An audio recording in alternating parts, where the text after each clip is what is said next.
You can hear me, customers? All right. Sorry about that. We had a little technical glitch, which we have corrected. So let me start the show again. I'm starting all over, but let me play for you a video of Honorable Safoko while we get set. You can take it to the body or take it to No, the why are you so angry, Honorable Fogo? I'm angry because of the Liberian people. Why exactly make you angry today? The Why Liberian you people, expected for this hearing? the Liberian people are not protected by us. How? The speaker is a speaker for the Nothing here that is on the agenda for the Liberian people. These guys are compromised. And I will tell you, gentlemen, you guys, even the journalists. Honorable Fogo, just a minute. Explain to us why are you actually angry today? You are following section. What actually happened? The LPRC boss, he tampered with the law. He tampered with the law. He took money that he was not authorized to take by law. And he came, it was compromised by the legislature. So who are the Liberian people depending on now? Who are the Liberian people depending on? So, Honorable Fogo, who are we depending on? In your doing, when you say compromised, this legislature. It was compromised. Let's consider about a CDC. A CDC. See, I'm talking about Liberia. No, but Liberia is above everything. Liberia is above United Party. Liberia is above CDC. Liberia is above ANC, and Liberia is above any political party. Honorable Fogo, you are saying getting angry emotionally. I'm emotional. After you pushed for the special arts committee, which was not done. Why were you pushing for the special arts committee? Because we need witnesses to make sure that this process, that the law is respected. That's what we want. What were they different from the committee? Yes. Wow. If we cannot prioritize the Liberian people interests, for which we were sent here from the 73 districts, we should burn that session. Are you serious? Are you going to I'm very serious about it. To burn down? I'm telling you that if the Liberian people, JFK got issued, even our staffers at Capitol Building, there is no bus to take them home. There is no bus to bring them. There is no health protection for them. No insurance here for them. Then look at JFK. Then look at Redemption Hospital. Then look at the teachers. Are we looking at the University of Liberia? The children don't have chairs to sit in at the University of Liberia. Then look at public schools, Takmeha, and other public schools in Liberia. So they are not taken into consideration. For that reason, your police are corrupt. They are a bunch of nicopoles. Chief, will burn down. I am telling you that we will burn down this section if these people don't work for the Liberian people. What difference? Welcome, ladies and gentlemen, to Tough Talking Thursday on this 4th of July. I want to say happy 4th of July to all my fellow Americans and friends of America around the world. We want to say welcome. This is Tough Talking Thursday, and we're going to be talking tough on some current issues. And the issues we're going to be talking about will be against the backdrop of what we have been talking about for the past 2 weeks. That's the criminalization of the states. So some of the current issues that we're going to talk about, how well do they enhance, do they foster or inhibit the criminalization of the state? Do they help carry forward or backwards? Who do we depend on when it comes to stopping the criminalization of the state? And are they doing their work? We're going to find out. By criminalizing the state, we mean if people that have the power to facilitate the making of laws or to make laws that will benefit themselves. If you in a poor country make $122 per hour, whereby the average civil servant makes $100 per month, that's a criminal behavior. But you make it legal by putting it in the book. So when they ask you, you say, but it's legal, it's in the budget. So we're going to be discussing that. Let me welcome Mr. Calabo, if you can adjust your screen. What are you doing? Let me welcome Mr. Tom, let's welcome you to the show. Welcome, sir. Great to be here. Happy Independence to all the Americans. Today is Independence Day. Enjoy your celebrations. And I say hi to all of the listeners who are joining us today to go through the program. Great to be here. Thank you. Calabo, are you done now? You please remove the backgrounds. Let's get started. This is serious business. Let me welcome Calabo Gonglo. Gonglo, are you ready? All right. So some of the issues we're going to be going through today, you have some and let me start with the legislator, right? We already played the clip of Honorable Safoko, the representative from Monserrado County, saying he threatened that he's going to burn down the chambers where they sit to have their deliberation as representative if certain things are not done. He called them nicopoons, he called them criminals, that they are not there for the business of the people. So that was Safoko. Then another group of representatives, they roll the tricycle that we call keke in Liberia to go to work because they say the executive branch has not approved their allotment so that they can buy cars. So they don't have cars, so they are riding keke. Some of them are, representative from the past. I mean, they've been there, second term, right? So they probably have cards from old, like Honorable Yaka Koluba. There is they buy them cards for 45,000. It depreciates after 3 years. That card should be worth zero, so they're supposed to have new card. So because that was not done, they took keke as a form of protest. And unfortunately, where they took the keke, according to a certain ordinance by the police, keke is not supposed to go beyond that point. So doing one thing, opening another thing. That's one issue. Also, the finance minister, Bwama Kamara, was in session. He was at the, he met, and they pardoned him at the legislature. They pardoned him because they tried to call him. He didn't go there, 2, 3. They said the 4th time before he went. So they were charging him with contempt. He went there, he said, "I'm sorry, my people." And so he's pardoned. He's ready to go.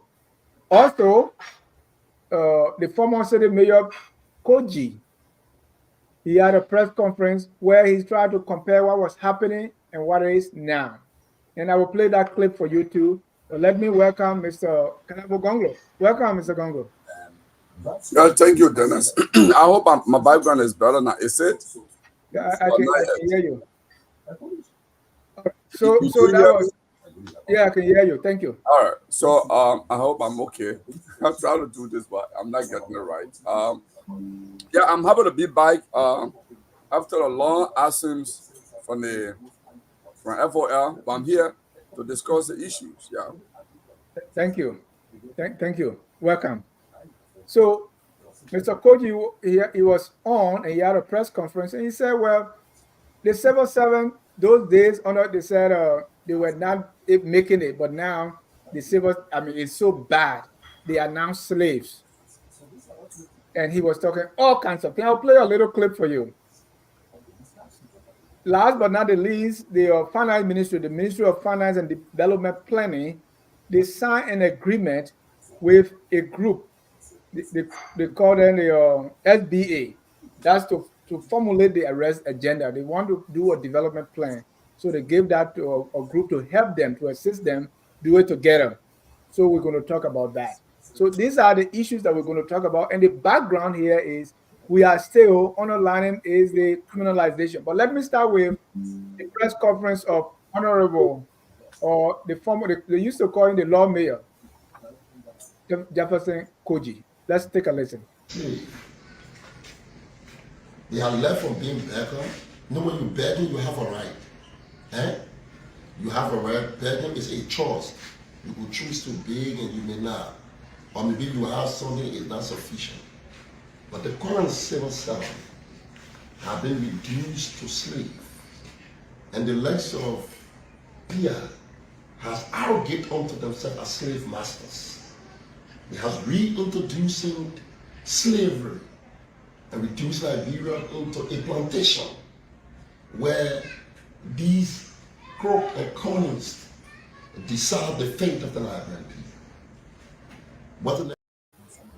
Right, and there's more. I want to keep the best for last, and don't listen to English when you say people were being killed there. And don't listen to that. But gentlemen, welcome. Let's start from the background of this current issue. First of all, we've discussed before the criminalization of the state, and I want you to keep that at the back of your mind as we go through these issues, right? But first of all, let me get your opening comments on criminalization and the current issue. What do you make of that topic, Mr. Kalabo Gonglo?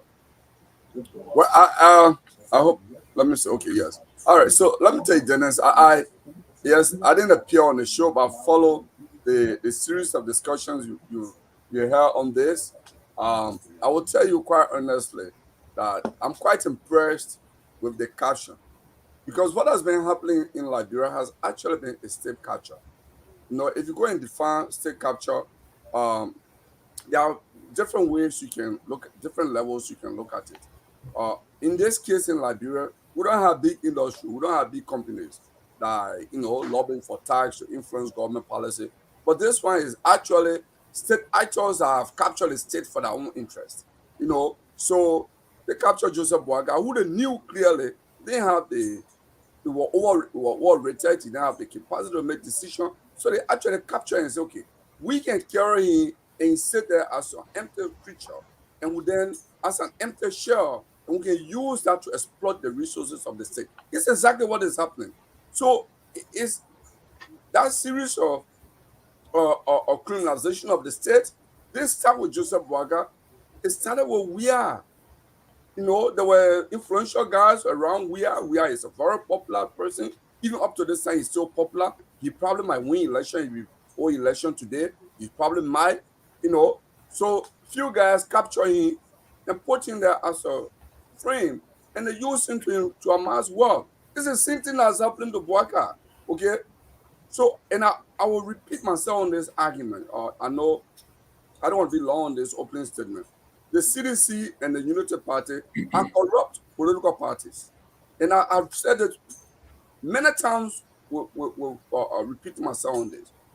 We are talking about what we're talking about today: bar school, bar health system, bar rule, corruption, public corruption, state culture, criminalization of the state, all because of CDC and Unity Party.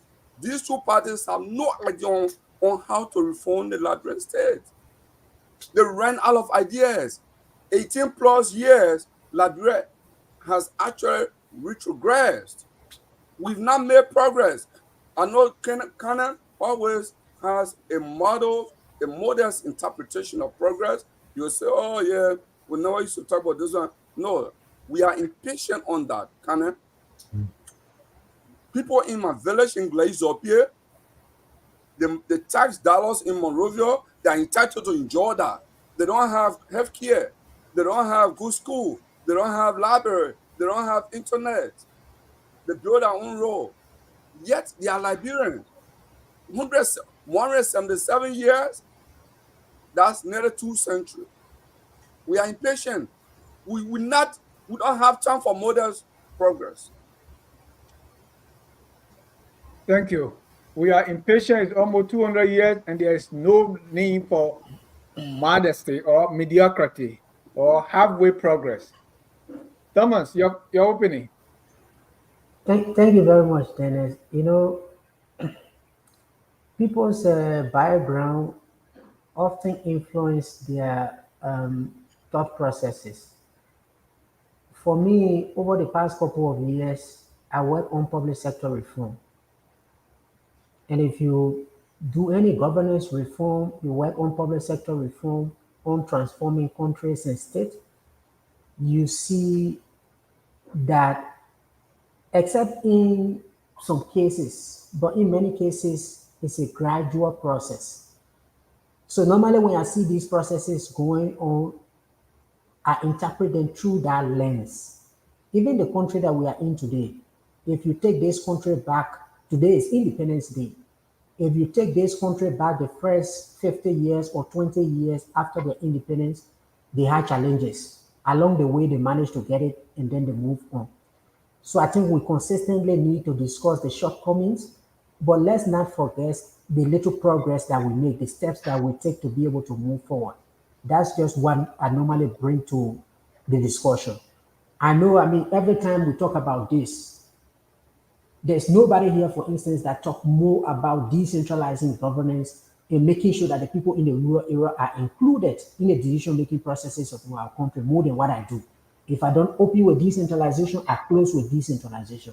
But that does not mean that we should just talk about all the negatives without talking about the progress that we are making. And this is one challenge we have in Liberia. We don't document our progress. We don't report on it. So even when we take steps, nobody sees it. But I do agree that we have challenges, we have problems. It's taking a long time to be able to reform this, and this is to the core of the issue I'm discussing. Reforming countries and state is very complex. Even though we ended a one-party rule a couple of years ago, but our governance system still moves along that line. Every ruling political party that you see want to undercut all the opposition parties to make sure that they coerce them to support their agenda or to drive along with them. They even go as far as picking people from the opposition parties to bring them on board so that they can destroy. Because it's like theoretically a multi-party democracy, but people will still want to use the methodology that top and other used in the past. So it's still affecting us. The way people came to government and govern when they were only from the elite class in Monrovia and did not have to bother about the interior, people still enter government today with that tendency because it's part of our history. So when I look at all of these things, I combine all of these data points to say that gradually we make progress. But I don't disagree with anybody that we need to take very drastic steps to be able to improve the welfare of people in that country. Thank you. We want to welcome our viewers from across the globe. What we're going to be doing is we're going to be opening the phone line very soon or earlier in the broadcast so that we can have your participation as we discuss these issues. When it comes to the criminalization of the state, I mean, the group of people, one group of people we depend on the most to decriminalize, for the lack of better word, will be our legislators, right? The legislators have to be the ones to lead some effort to be an actual check on the executive and the judiciary, right? But some of the things that are happening there, sometimes you're left scratching your head. So let's start with the first one with Honorable Safoko, who said he's going to burn down the chambers. Is what is his action? They happen to enhance because he's calling people out, right? He said we are criminals, we are nincompoop, we are compromised, we are neglecting Third Mahal in all these areas. So let me get your take on Safoko or Thomas. But for me, I think we've seen flashes of individual lawmakers, especially in this 55th, that are taking on issues. The other day, one of the representatives from Bone County was on another platform in discussing the budget of the lower house. I mean, the issue of what they said we're going to do to install electronic locks that have not actually taken place. I mean, the issue of procuring ID cards. So the legislature is just this complex place where they have their own governing system, and to an extent, it's like they are set aside. But what we have started to see is that people internally are coming from among themselves to be able to challenge things that are happening in the legislature. And I would think that that is an opportunity for them to be able to internally put pressure for reform in the legislature. Because I think there has been a lot of public pressure that has come to bear on the legislature, but their transformation has been very gradual and extremely slow. So if we see him coming up, we have to make sure that he has to make sure that he's consistent on this. You don't just get annoyed with one issue and the next week you forget about it and you guys move forward. If this is something that you fundamentally think is wrong, you have to pursue it until the right thing is done. So I see his anger while he's expressing, he's going to the Constitution because the Constitution says that all financial instruments should be initiated from the lower house. Or if it is initiated anywhere else based on a specific threshold, it has to come to the legislature for concurrence before it moves ahead. So if this is the issue that he has, he should follow it through to make sure that the right thing is done. I see that anger, but the anger has to be consistent in trying to push for reform because there are many other issues that are happening simultaneously. Thank you. Mr. Gonglo, the issue he raised, the issue he was talking about is like that the finance ministry or the finance minister, the LPRC boss, they are signing agreements. They are signing agreement on money, and that is not going through the legislators. So he wanted a committee set up to investigate that, which he said his colleagues didn't agree with. So I mean, right? Is Safoko correct on this one? Oh, definitely, Safogo is correct. Kana will tell you about the PFN law. You know, the finance ministry does not have that authority. I mean, other state authority don't have to go and conclude. If you have any financial instrument involving loan, you have to take to the legislature to ratify. Mind you, it was part of the post-Habit reform and commitment, not to go into just unnecessary debt because Liberia actually run a cash-based budget.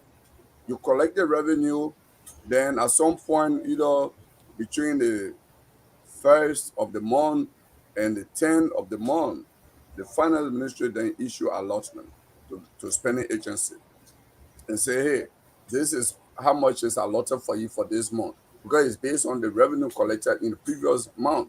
That's how they then or give you the allotment. Sometimes they look at the historical collection records and say, okay, we don't have to wait that long. We know every month they're going to collect that, so let's just give that allotment. So, like what LPRC did, in fact, LPRC is actually troubling because yes, LPRC even signed enter into agreement with a Ghanaian company. That agreement is not in public domain. Nobody has seen it. They've not published it. They didn't go to the legislature. I mean, who does that? Then they went and took also loan. I hear the police also wants to take. Look, the whole rescue mission is in chaos. I mean, nobody knows who is a captain of this mission. Nobody knows that anymore. Somebody bringing their own yellow machine, another group bringing buses. I mean, the rescue mission is in chaos. We don't know who is who because they no longer follow law. They no longer follow established protocols. Safoko is correct on this.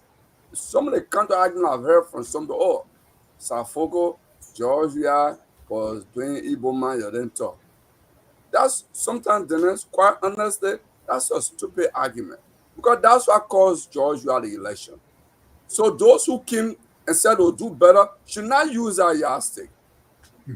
Cannot use our yardstick. Sometimes when I hear that argument from someone United Party's tower and who are very academically smart people I know, I just shake my head. So that's the dumbest argument I hear. What's about his approach? Then, Dennis, the Capitol building is a political theater. Okay? In all parliaments around the world, I would take, for example, in Kenya, people may throw blow chairs at each other because they disagree on fundamental issues. It's a political theater. Yeke Kolba does that very well. I mean, whether he's successful in that, he's not successful in convincing his colleagues to change their mind, but he's successful in making the issue to remain. Or do you think Safoko is being hypocritical here? You said that's a stupid argument, but is he honest? Is he sincere in that advocacy? Okay, so then here is my argument. I can be in a bubble here because I'm part of FOS. FOS is the best platform also in the Liberian community. We are the best. Maybe I'm saying it because I'm in this bubble. That's what I see. Right? Maybe I go on different platforms, different person bring, I watch it. They might be running a very different program. Their management, their handling of show might be fantastic. It might change my mind. I would say, hey, I think FOR is substandard. Okay? They were Star Wars, so we are. They had a hotline to the president. So maybe they thought everything was right. Okay? Now he realized how, in fact, this cost us election. It cost the elections. Okay? And for me, they learn all of that process. Some, if not all, some of them learn all of that process. I bet if you give them power today, some of them might take the same approach and say, we did this before, it cost us power. We can't do it again. Dennis. There can be an argument. If I defeat you in an election and you come under me, if I'm doing the same thing you were doing, and you talk back and say, oh, but the thing I'm doing here, you were doing it before too. Don't talk. What kind of argument is that? Thank But you. our Let me go to Thomas and I'm bringing Dr. Douglas just join us. Tom? Yeah, from the public financial management perspective, the other thing I want to add here is that every time a government institution takes a loan, it has to be documented and captured in our debt statistics. And there are reporting requirements under the PFM law. We have to report it. So over the past couple of years, the international financial institutions have been pushing Liberia to make sure that the SOE debts are included in our official debt statistics. And the only way that can be done is to ensure that every time any of these state-owned enterprises are taking a loan, it should be documented, it should go through the process so that it can be captured. Because if we don't capture the SOE debt, any debt statistics that we report, when you hear our debt is 2.1 billion or 2.2 billion. If those SOE debts are not brought from under the table and included in our debt statistic, we will always be underestimating what our real external debt is. So this is why the OPFM processes are very important for us to follow them. No, Thomas, I agree Thank with you. you. In fact, Dennis, if may I just to add to what Thomas said, the only way we get to know is capture. I know they are required to document it, but if they don't disclose this, if the legislature is not involved, because they're not taking $10,000 loan. That's not the loan we're talking about. They're talking about millions of dollar loan, right? So you're taking that kind of loan, the legislature must approve of that. Okay, must stamp it, because government is continuing. You may not have the capacity to pay that loan during the term of that government that is taking a loan. It will be the next government. And the only way you validate that is the legislature, right? If it goes through that, then the large chance that you can't write that under the table. In fact, the debt issue Thomas raised is one of the issues that we have with this domestic debt. The domestic debt payment is like a cash cow. Whether it was with LM Johnson Sali or with Weir and now with Bwaka, they don't disclose it. They pay. There's a central bank agreement that we are in 2019. They signed an agreement with the central bank that the government will not pay their debt, the debt owed central bank, until 2029. The same government, forced ourselves, started paying the same debt. Boema Camara is paying the same debt. Why? Who are they paying? The people, the government owe them. Their names are not disclosed. We don't know them. There's something fishy about the domestic debt payment. Thank you. Dr. Douglas, welcome. If you can unmute yourself. I just play a tape of Honorable Safoko, his outburst, and he threatened to burn down the Capitol building, especially the chambers. Well, we've been there before. So yeah, if they don't get the money, right? No, Safoko said the LPRC boss and the finance minister, he said they broke the law, and that's why he was suggesting his colleagues they are compromised. That's why they are not able to hold them accountable. Yeah, but what's so strange about that? How does that enhance or how does that inhibit or foster the criminalization of the state? Yeah, but it goes, well, he probably is trying to stand out of the process, but in the end, you always have they win a majority. You say, oh yeah, we have a democracy. And in a proper democracy, you are allowed to create laws using a majority and then to put law to protect your crimes. So therefore, it's going to go on. He's probably one person who's speaking up, but how far is he going to go with it? Who's going to follow him? If you look at the leadership in the House and in the Senate, these are not choir boys of honesty and integrity. So he makes the noise, but definitely this criminalization of the state continues on. It's not how it's going to stop. Not one person, but it has to be bigger movement that goes beyond any political party or any single person. That's what I And like. thank you. And that takes us to the next issue because they have invited Honorable Wyman Kamara, Yeah. also LPRC boss, to say to discuss this issue. He said they invited him 3 times, so they were charging him with contempt. But when he came, he said, "Well, I'm sorry, I was sick. That's why I didn't come. But I'm someone who respects the law." So they withdrew their contempt charges, and those were some of the things that were getting Safoko angry about it. Is the legislature, based on these things that are happening? First of all, I don't know if Burma actually did that, like took that loan or do this agreement outside the law. Dr. Dukley, is that possible? You talking which document you're talking? Which loans are you talking about? Burma Kamara, according to and the LPRC, that they are signing agreement outside the legislative process. Oh well, these legal or illegal signing of agreements. This is what happens when the government is not like transparent. People don't expect you to tell them everything you do, but at least when you make big decisions involving taxpayers' money, you want to tell them exactly where you're getting the money from and where you're spending it and how you're spending it.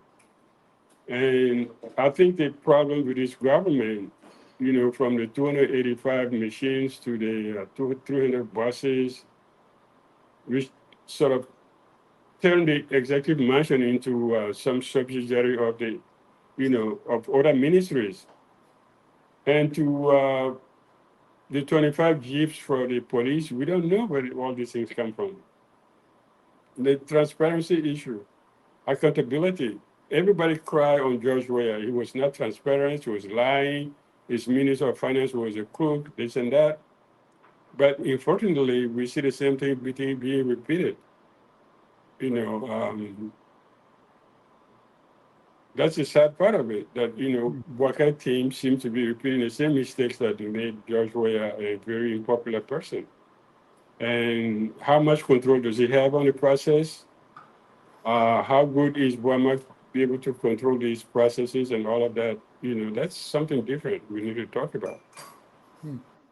And Thomas, if you agree with Dr. Dukley that the same thing being repeated, maybe it speaks to the system we are working in, right? It's like you marry a woman, you are complaining the woman is this, the woman is that, and then you leave, marry another wife, and then you are complaining about the same issue, and you go to the next place, the same issue. So Yeah, you if can these get issues married are in yours. repeating, Places don't have that problem.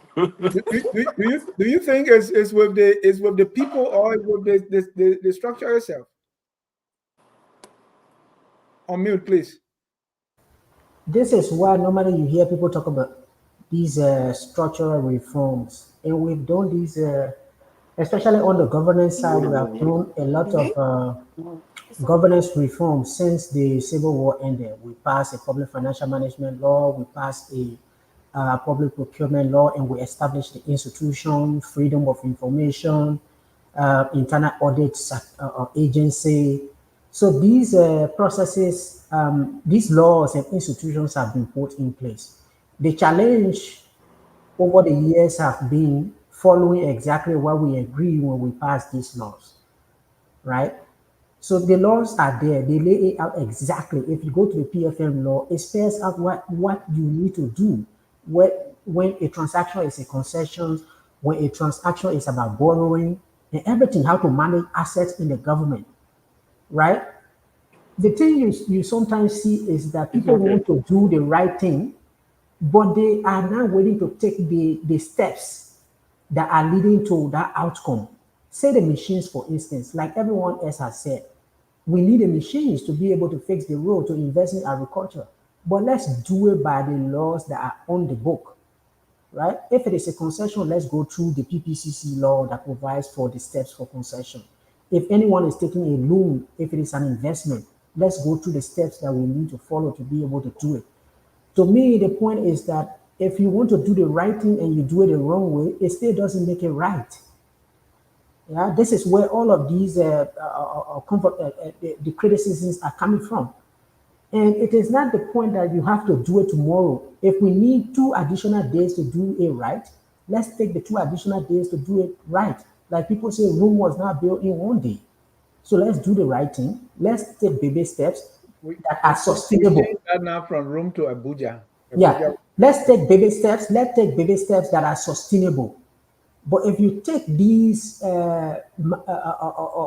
huge steps that are not sustainable, you come back to square one in 1 or 2 years' time. So I think the laws are already in place. At a certain point, we need to go back to the laws to update them. The point is that we just need to follow what we have on the books. But so what really is happening? Why will anyone know the PFM law is there? Why will anyone not follow it? They don't want to. Is it optional? Is it because whatever you do when you go, the legislature will pardon you? What is happening? Where there are different And cases let me where I give you could, an example with the it happened with the public work minister, right? I'm coming there. That's where I'm coming. Yeah. For the public work issue, it's more of trying to achieve a political commitment, which is a bit different. The president, before he got elected, he says that in 100 days, the public work minister is trying to make sure that he races through that time frame to make sure that that is achieved. And like I said on the previous show, on the issue of what happened with that whole road issue, I would even think that the Ministry of Finance was the one to advise the public work minister to say even though you want to achieve this timeline, but the PFM law will not allow you to commit this kind of money before the budget is passed. They needed to have advised him because he, as a technical sector ministry, his point is that he wants to make sure that the rules are pliable.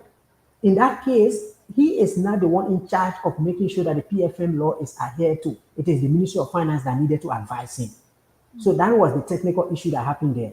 But on the LPRC and other agencies, the investment you want to do, it will take maybe not tomorrow. You don't want to achieve it in maybe in 50 days or 100 days. Just follow the process and let's go through. Then we save ourselves this headache of noise and criticism. This entire show is committed to these things that are done that are not done the right way. If we do it the right way, we will be able to focus our energy on really moving forward. Then holding on the process. Safoko is busting out and he draws the entire media to him. When you don't do things the right way, then all of these things happen. Mr. Gonglo, I know you've been very critical of President Boakai, but if these things are happening over and over, don't you think that you need to take a step back and look at a little more to see why we continue to have the same issue? Provided you have the capacity to think like that. I mean, I've actually repeated that the Unity Party and the CDC do not have any capacity to rethink how to govern Liberia because 18 years cumulative, 18 years, those are the only two groups that have been deciding issues in the country.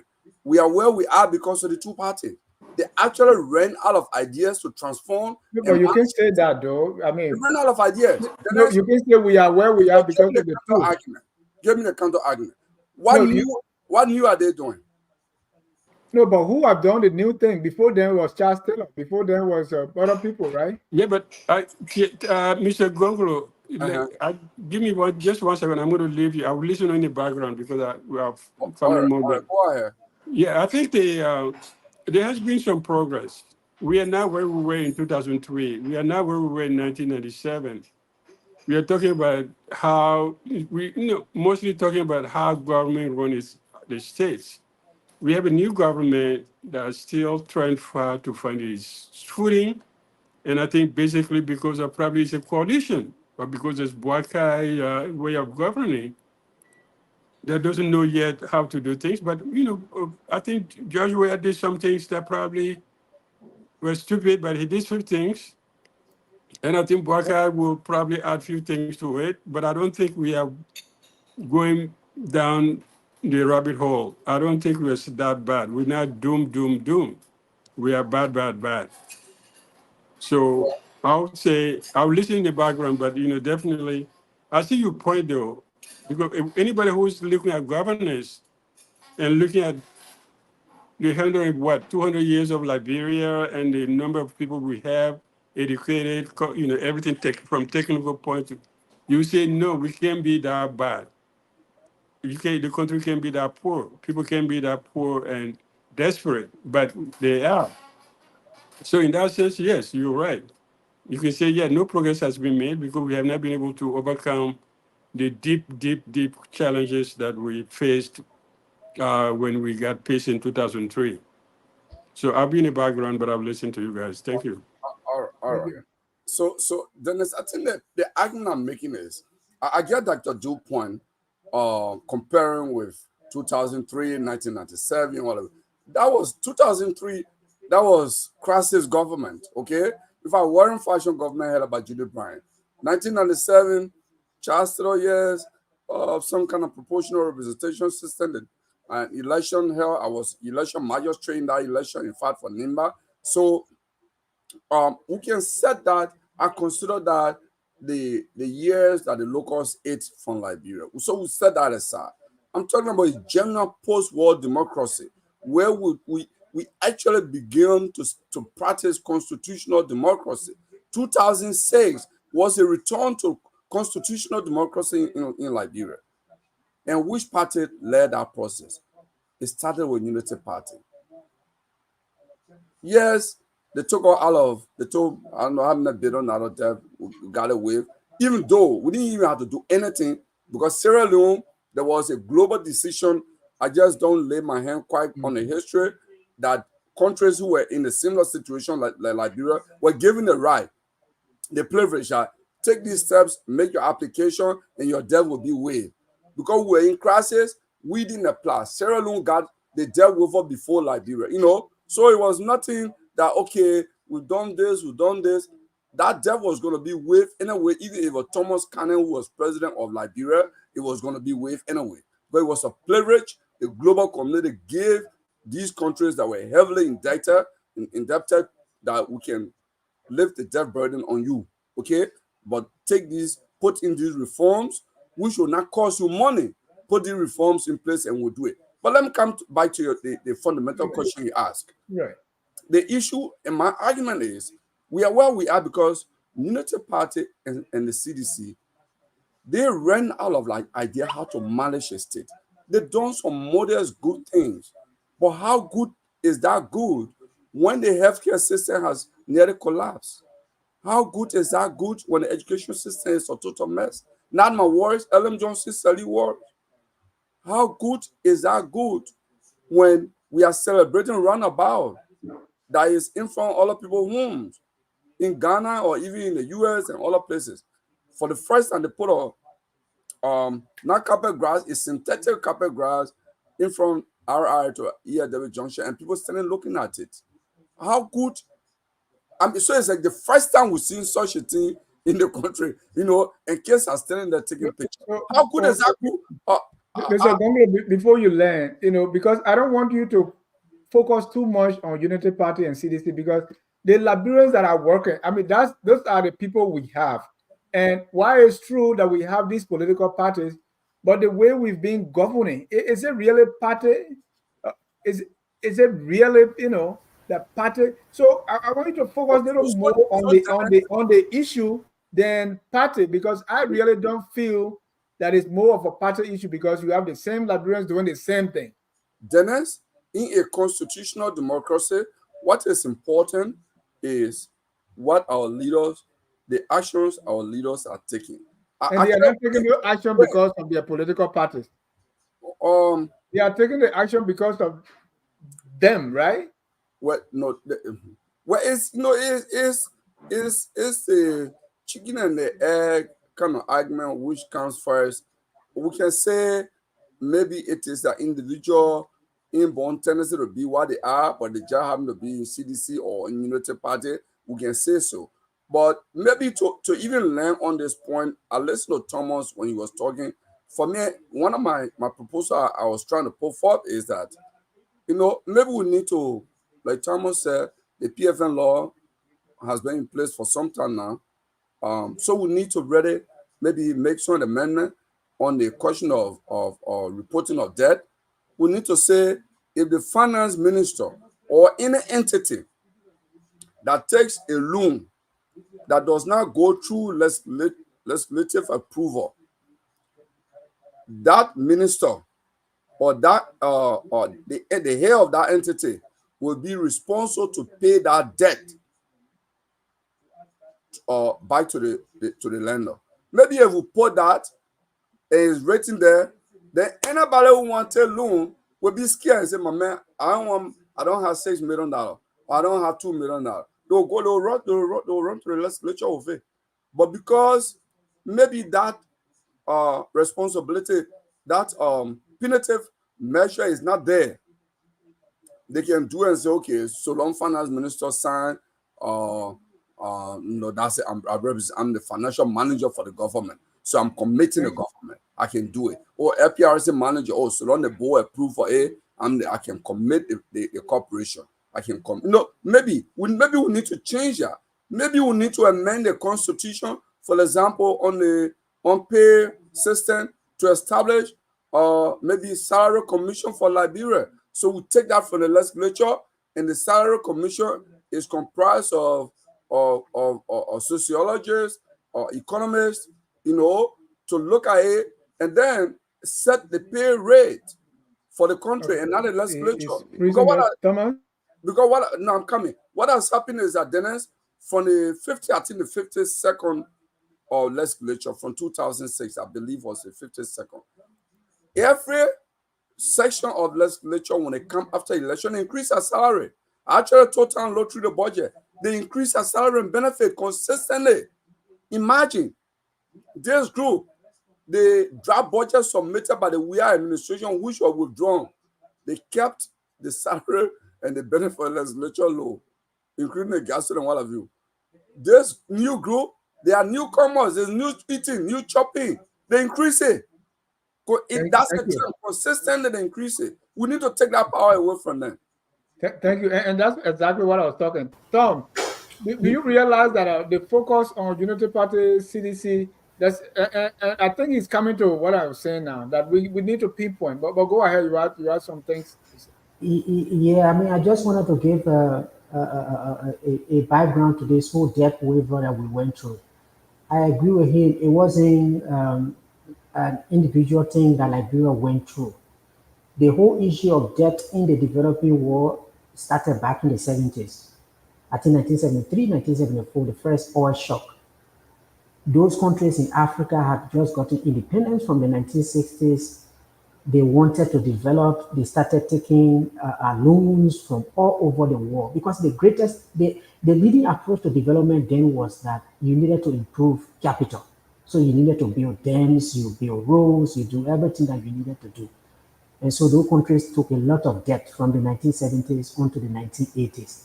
By the time we entered the 1990s, the developing world was hugely indebted. And it wasn't only Africa, Asia, and the rest of them.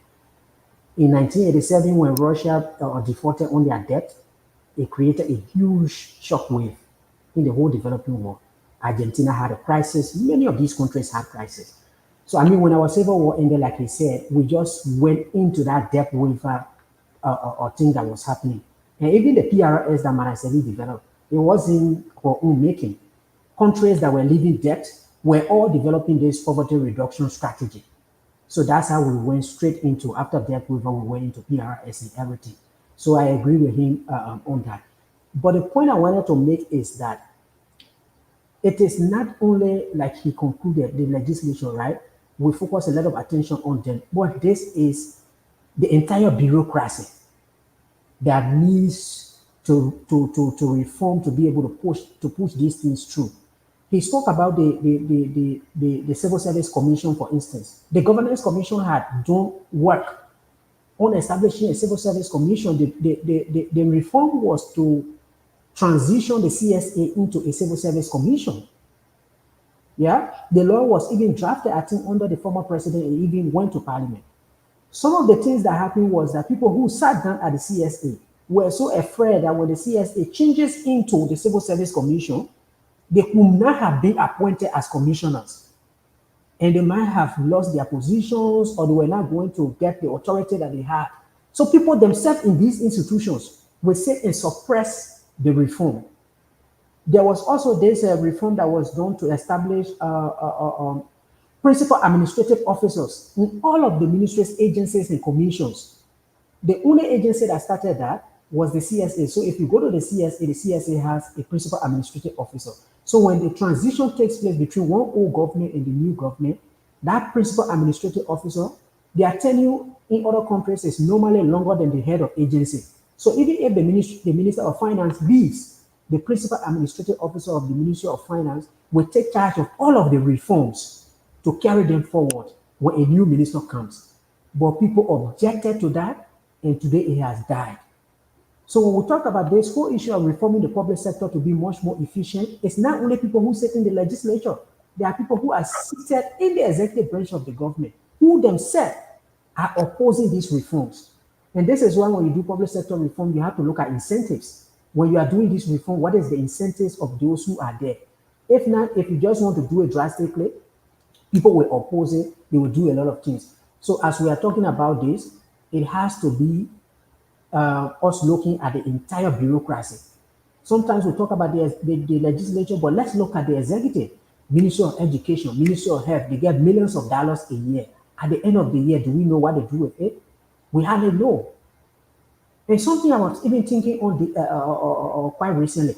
Do we have any existing law in Liberia that requires our government ministries, agencies, and commission to report to us at the end of the fiscal year on what they achieved with the money? I don't think we have it. All the institutions here, when you go on their website, you see their annual reports. What is it that they achieved this year? But what can we track from every money we put into the Ministry of Education since 2006? We don't know. I was talking to someone from EULA and asking, what do you want to see on our website? So as every website in Liberia, everywhere you go to, all you see who's the head, the school they went to, just their biography, and then the rest will be pictures. But the actual things that you want from that ministry, you don't get them anywhere. You are talking about, reports. All these things are supposed to be on website. If I'm in America and I go to a different state and I want to look up things, I should be able to go to a EULA website, for instance, and find it. If I'm in Liberia, I want to get information on many things, I should go to the relevant website and find that information that I'm looking for. But it's all pictures, right? And if there is any link that is not a picture, when you click on it, it will say content will be available soon. It's soon. It's soon. And that content will be coming until the government will leave, the new government will come. All right. That takes us to another legislative. And when I was producing the show, I call all this legislative engagement because the legislators are engaging us, right? So the another story that came up is that the Kake, right? So the lawmakers, let me get their name, Yeke Koluba District number 10, Sumo Momba District number 3, Masurado County, Jacob DB District 3, Granjira County, and Zina Noma District 1, Bapolo. Okay, they went to the to session in Keke, saying their money not there yet for them to buy cars. And it's the executive that is stopping it. The finance ministry has not disbursed money to them to buy their cars. And sometimes I wonder how these things work. Is it left with the discretion of finance ministry as to what to disburse and what not to, or how does that really work? So the way it works is, Mr. Gongolo said it. So we developed the national budget. This year is 700 and some more million. It's passed, right? But we really don't have that money sitting somewhere. The way we utilize the money is when the LRA collects revenue, it goes to the consolidated account at the central bank, and then the Ministry of Finance disburses it. But before they do that disbursement, there is a unit in the Ministry of Finance called the Cash Management Unit. And I think the new Minister of Finance has just constituted a lot of these committees that were inactive for the past 6 years. You got a Cash Management Committee. So what they do is that they get to all the agencies to say next month, how much money you think you will need to be able to carry on your activities. Education Ministry will send to them and say, okay, we need 200,000, we need 300,000. They will get to Ministry of Defense, everybody. And then based on that data that they can collect, they can even do forecasting. So the cash management team can do forecasting to say based on the needs of the different ministries from this quarter, within next quarter, we are going to need maybe 2 million or 12 million or 15 million for this month or that month. So when the cash management team does the forecast and the money comes in, then the disbursement takes place. If at any point in time, the money that is in a consolidated account is less than the need for cash, then they will have to ration the cash. So that's where the Ministry of Finance comes in. They will have to look at the priorities and say, for instance, the Ministry of Defense needs money. And then maybe, let's say, one other ministry or LIPA needs money. Between LIPA and Ministry of Defense, whose priority is most urgent? Can LIPA delay that training for 1 month or 2 months while we send the money to the Ministry of Defense? So that's the daily decision that the Ministry of Finance will have to make based on the availability of cash. But once we have enough money to cover, then everybody will get their money. Mr. Gonglo, how do you look at the actions of these representatives? And by protesting, they also broke the law by taking keke in the area they're not supposed to take keke. Well, and one guy also wrote that they even took their license and put it on their keke. Dennis, I don't know how they break the law because I think it's just a temporary regulation by the police inspector general. I mean, if you change the police inspector general today, another police inspector general may have. That's the existing ordinance. But I think what they did is consistent with what the legislature does. They write anything in the budget and say it's by law, because since the budget is a law. So all they did, they just took the license plate and put it on the keke, and because there is no prescription as to which type of car legislators should ride. So someone can decide that, hey, I was a farmer before becoming a legislator, so I'm going to ride my double cabin picker, my farm picker to go to work, okay? Because there's no real accountability on the money they give them to buy a car. They give them $45,000 per car. Some of them take car that cost $18,000 or $20,000. They consume the rest. So there's no accountability on that. So maybe the keke is what they can afford. So I don't see how it's breaking the law. They put on keke. Keke is a moving object. It's movable. It can go so long the honorable plate is on it. So that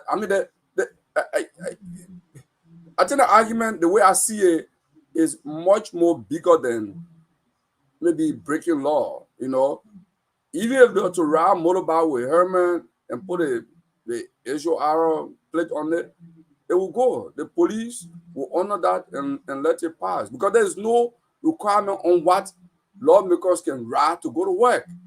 I mean, it's not written. There's nothing on that. It might not be. There might not be a prescription on the kind of vehicle you can ride, but the amount gives you an idea of what you should be using. Keke is not 45,000. One second. They are demonstrating because they say their allotments have not come for them to buy their vehicles, right? Yes. So the argument cannot be that they can ride anything. Are they saying to us when they get the 45,000 they will buy keke to carry it to work? The other issue is that we have to establish, right, that there were some rules that were violated there. Right now, you are getting annoyed because somebody has taken a loan without following the PFM Act, but you are violating the law, and this is where we get to the point where nobody respects any law in Liberia, because our lawmakers are violating the laws themselves. If you ride any ordinary taxi on that on that road that goes to the executive mansion in the Capitol building, they don't allow you to pass through. Even dump trucks don't pass there. There are restrictions. But the lawmakers, because they are protesting for their allotments to come so they can buy vehicles, they are carrying kekes to work. So you are basically saying that keke can now plow this route without changing the regulation that is there. So I don't think I agree with the activist representation that they are doing. I would just think that they should be protesting equally when the people like you spoke about earlier in the villages don't get water, they don't get electricity. Somebody is protesting in that place that comes from Grand Jide. Is he protesting for people in his place to be able to get the health services and education that they need? But they are protesting for their vehicles. So once the allotment is made, the kekes are going to leave, and then the vehicles will come back. I would just think that they need to equally protest to make sure that the allotments that are made into the budget for their citizens in the districts that they come from, it reaches them. But they should not just protest simply because they want their vehicles, because once the vehicle money comes, then it is over. And let's agree that they violated the city ordinance that they themselves in the executive put in place to guide that part of Monrovia. It's an enclave. Nobody can just carry keke there. Well, you see, Thomas, I think, okay, so there are two separate issues here. We can telescope that into one. We look at the regulation side and we look at the activist side, whether they will do the same thing for my village, for people in my village to have access. Town will represent my village. I don't know whether he can do that. In fact, he wants more money. He think what they're getting is small. He wants more money. So whether he will do the same thing, so people in Glacier can have power-borne water, just like children in Central Monrovia, because we are Liberians. Our tax dollar give the other children power-borne water in Monrovia, and mine, the children in my village don't have. The children in Monrovia have television. They have access to other things. The children in my village don't have. And the tax dollars, the government collect the taxes on our behalf. So that separate debate we can have. Whether the activist approach they're doing is based on self-interest. But my argument is, and what do you think? This whole thing. You think that approach is not self-seeking? It's based on self-interest. I like the fact that Yege Koluba is the first to admit. Yege can always say, hey, we in this house, we are the problem. They bring the money, we are not in your interest, you're Liberian people, and you'll keep elected. Yeke was making this point, I don't know if you followed that, repeatedly, even last year during the election. He said, yo, you elect us, but we in this house, this capital building, we are the problem. We don't want to do the right thing. We here for our own interest. We'll take the money for the Liberian people, they give it to us. And people clap for him. But he says what actually is happening in the legislature. My argument is the police regulation on traffic control, the same police allows lawmakers to take tail lane. Right? It's taking tail lane on a 2-lane road. In fact, there is no tail lane in Liberia. It's a misuse of that word, in fact. They create tail lane. We don't have tail lane. We have just what? I think that 1 lane or for 2 lane, one so. That's what we have in Liberia. But they just drive in the middle. Okay? They say they are going to work. They are running late. Even though they could have left early, like Councillor Gonglo can leave 4 a.m. from his house to avoid traffic. They could leave that from the house 4 a.m. to get to the capital building. They don't do that, right? So if you argue on that, I would say, hey, that's temporary measure by the police. It can change.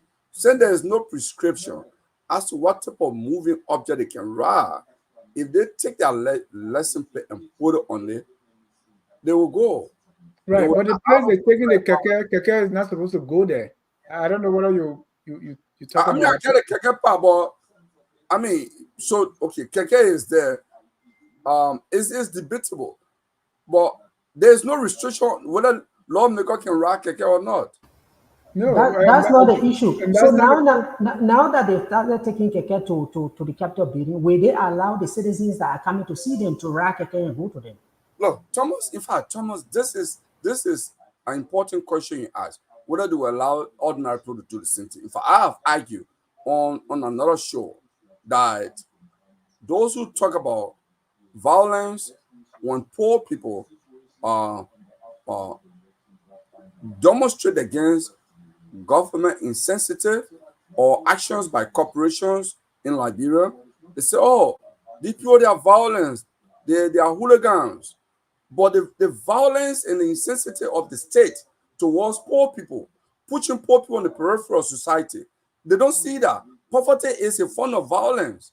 Liberia is a very poor country, and Liberia is poor because of government violence, because of bad policy by government, because of corruption, which is a violent act against the poor people. So let's conclude on this. They say they are violent. So I'm one person who don't rush to condemning or reactionary or counter violence from the Pope against state actors or state policy. I don't condemn that. In maybe 99% of the cases, Kalaba, I want you to conclude on this. I think they have the right to counter violence. Right. So the action of these legislators, how does that help foster the criminalization of the state, or how does that help us to decriminalize the state? No, so it does not help. You know the reason? Because does it foster the criminalization because they are now law to themselves? No, I think it just reinforces the fact that we have three groups of people in the country. We have those who try to restrict others through regulations and laws and what have you. And we have those who make the law and who are above the law, and those who are required to follow the law. That's the poor people. The poor people are required to follow the law. Then there are others that who just make the regulation and say this is what society must do, but it's not for them. And those are the lawmakers, the police, the president, the ministers, and those laws are not for them. They violate it. So it creates two different states, two different kind of citizens in the country, and it's part of the criminalization of the state. And that predates the current administration. It predates even Alan Johnson Sally. It predates even Charles Taylor. It predates even Samuel Doe. So there is that culture that laws are meant for ordinary people to follow, for the good of society, and for the other people is meant to enhance or reinforce their control of society. So we have that two groups. Thank you. Tom, 30 seconds. I want you to conclude so we can go to I just like the way he concluded. And this is why, for me, normally when I look at this country, I say our problem is from the formation of the state. And you might not see it, but that's the formation of that state. When it was formed, all power was brought to Morovia. The state was just for a small group of people. That mentality has been following us. It was that thing that took us to civil war. After the civil war, like we said on one of our previous shows, when a society is dismantled, we went through that kind of crisis. That was immediately after the civil war. That was the opportunity we had to do these fundamental reforms. To say this is what led us to civil war, and therefore we are not going to do it. Participation, inclusion, everything, right? These are the things that led us to civil war. We're not going to do it. But the reforms took time. We wanted to provide basic services for the first 6 years after the Civil War. And by the time we were ready for reforms, people had sat down. They've gone back into their old shares. And so reforms are getting much more complex. We are only blessed now that the internet has come. People are much more enlightened. And that's why we're seeing these little changes that we are making going forward. Thank you. Let's listen to. I want to have left from being Liberia into a plantation where these crook economists decide the fate of the Liberian people. What the next thing he said? This man said people were killed here, auditors were murdered here. Well, for the sake of your argument, you say auditors were murdered. It is the same lies that you used and you shamelessly not admitting and asking for repentance. No auditors were killed. You lied. Those are not even auditors. Natural circumstances occurred. But you lied and deceived our people. But yes, you benefited from that. You are a beneficiary of the lies. You know what's happening here? No auditor, not an auditor. What you see happening, a massacre is taking place. Mr. Bwaka is engaged into one-ton massacre. It was described by auditor. Now citizens have been massacred. Citizens have been massacred. President Bwaka is engaging in massacre. He called even the civil servant. He said, right now they are not beggars, they are now slaves. As I listen to this, and this is coming after President Weah also criticized the government, saying they fell below expectation. Mr. Gonglo, is Koji talking making sense here or is completely off? Well, Dennis, in my opinion, the Liberian civil servants, whether it's under Boaga or under Wia or under Ellen Johnson Selly, the civil servant belong to a group of impoverished citizens. Yeah, no, he said Boakai said they were beggars. Civil servants were beggars. He said, but now under Boakai, civil servants are Yeah, slaves. actually, the president did say that Right. during the campaign. Right, that's what I'm He saying. said civil servant What my question is, But Koji is that not was saying that was a civil. political Hold on, statement. hold on one second. He said Koji is not saying civil servants are slaves. He said Koji also said auditors were, instead of saying killed, he said killed them. He said auditors were killed, but under Boakai is engaging in the massacre of the citizen. Is this outright nonsense, if you call it that? Well, sometimes Koji's sentences can make things difficult for others to interpret what he means. That massacre, what is difficult about that sentence? Do we if one person is killed, is that a massacre? You know that's not massacre. Yeah, so that's what I'm saying now. So that's what I'm saying. Is Koji talking outright nonsense here? In context, I would say Liberian civil servants generally have been, I would consider them the least of the working class, the least of the working class in Liberia. I would say so, but I won't call them slave. I think I'll go with President Boakai description that they are beggars, because people who are working, they are the one who go and ask, even working in the same ministry. The civil servant will come to you, oh, minister, please help me. I want to pay my daughter's school fee or my son's school fee, or help me, my mother is sick. They are working, they're taking pay. But that thing they're taking is not pay. Because if you consider the fact that they pay their way to come to work every morning, even in the rain, okay? And what comes to them at the end of the month is less than even filling the bucket, So they actually consume what government gave them in transportation. Because currently in the country, there is no transport bus for any government ministry, to take them to work, let alone the legislature, not even the executive marshal. So you can see that civil servants are actually using whatever little come to them now for transportation. And at the end, if you pay, say, somebody paying them $450 or two-way every day to work. I did a calculation recently. If you calculate that, they actually pay more than they come in. Because on average, they make them $150 or even less. So they pay more. So they only put in a situation to be a beggar. Okay, somebody may say they are slaves, or slave may be harsh, and maybe an overuse of that. But in Liberian civil servants are generally beggars, because their salary, their wages have not actually grown. Only the wages of the legislatures and presidential appointees have been increasing. And that's so comparing we are and Boakai though. Thank you, Thomas. And we are, bear in mind the background here is the criminalized state, and you said, hey, this is not the legislators alone. Now we have President Weah and his group acting like we were doing well and now it's bad. Thomas, your thoughts? You see, I really thought we were going to be spared a bit with these Jefferson Koji press conferences. But it seems they are coming back.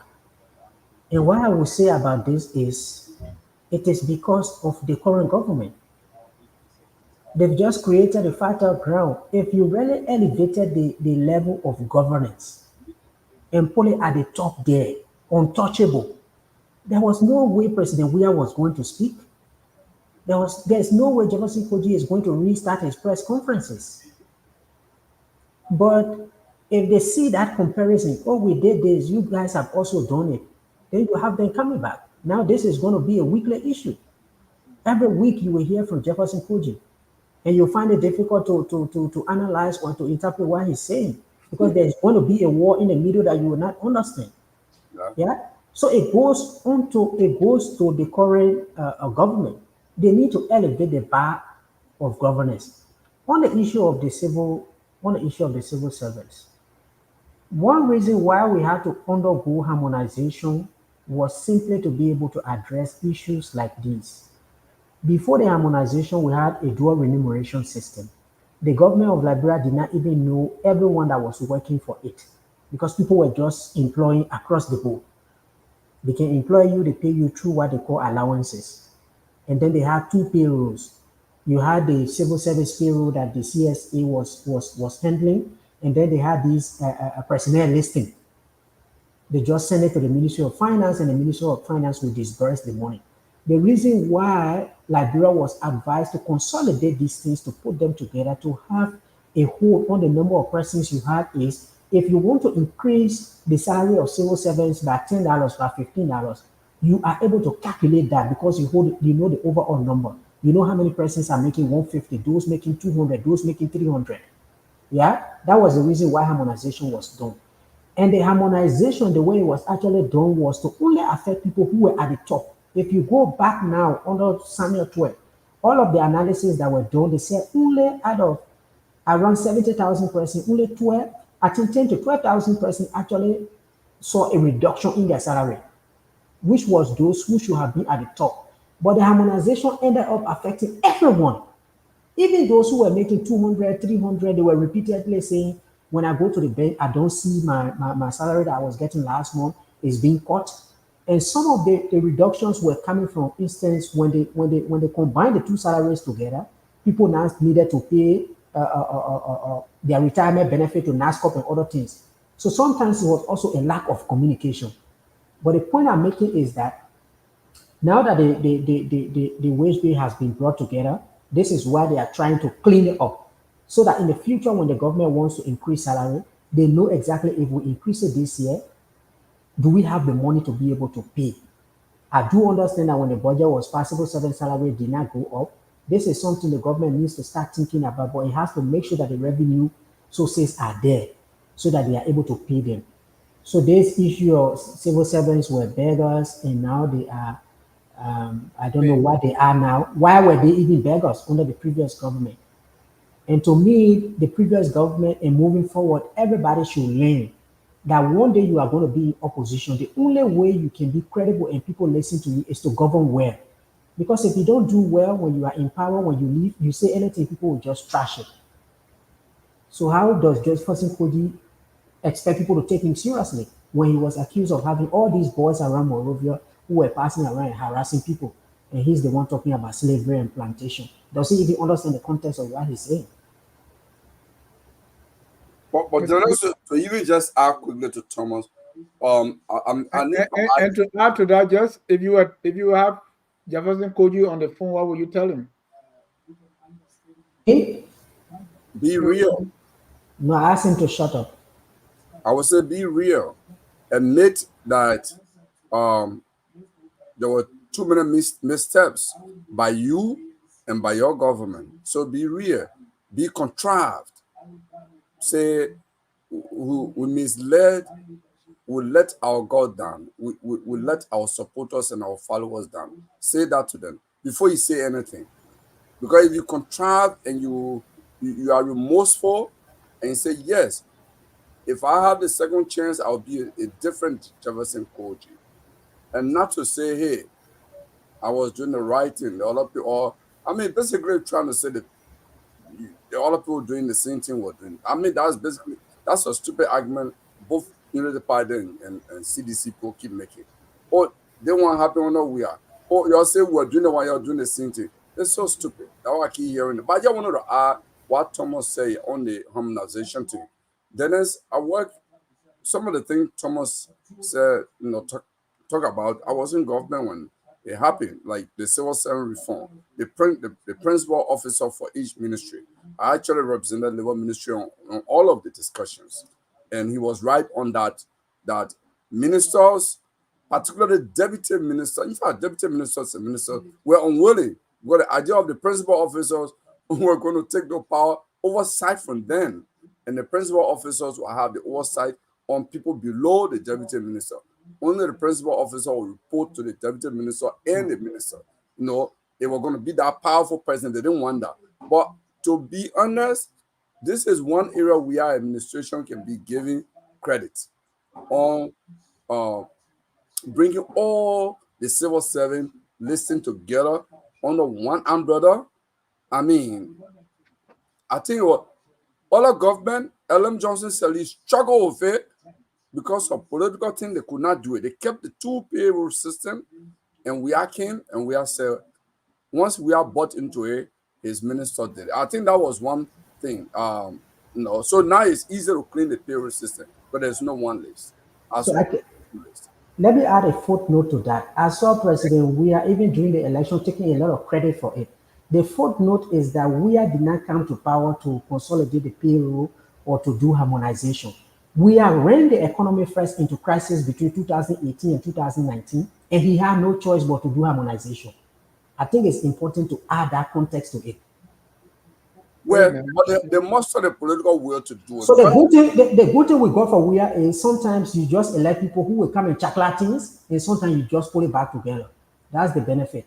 But let's not credit him without adding that footnote that he did not come to power with he did not have this idea that this is the public sector I'm overtaking, this is the reform that I need to make. He ran it down first. December 2019, our inflation rate was around 35% when we took over in 2018. 2019, we were near collapse of the entire economy. And we had nothing to do but to rush to the IMF. And then the IMF brought that issue that we've been behind this country to do harmonization, to manage your wage bill. You've not been able to do it. Now you need to do it. So they had no choice but to do it.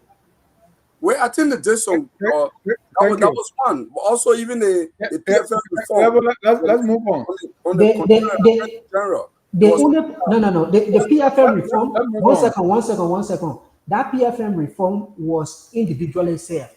The only change they made in the PFM law was to change the budget year. It used to be July to June. They changed it to January to December to align with ECOWAS. And then the other one was to elevate the office of the Comptroller and Accountant General to a deputy minister level to suit the party secretary general. Why didn't do broader PFM reform to really strengthen our public financial management system? Thomas, I work as a contractor at finance ministry during Selita. This was one thing that they struggled with. They didn't want to do it. Elevating the controller and the control office to accounting general. It was something Sally World Bank mission after mission recommended that it was not. Thank you. We got to move to our last point here, which is the PAPD. We came I think 6 months later. Now we are waiting for the development plan for this current government, and we have some light, down the tunnel here, where two think tanks were kind of tapped to spearhead this. People say we want our development plan, right? So they got two groups. It says starting in May, July, this a few more days. Two local think tanks, the Suba Bella Associates and Africa Development Management, will spearhead a consultation for the arrest agenda for development, and then the counter development plan. So we're going to have our arrest agenda finally. One thing they started the 100 days deliverable. We got it as a draft. It was pulled back and we never saw the final.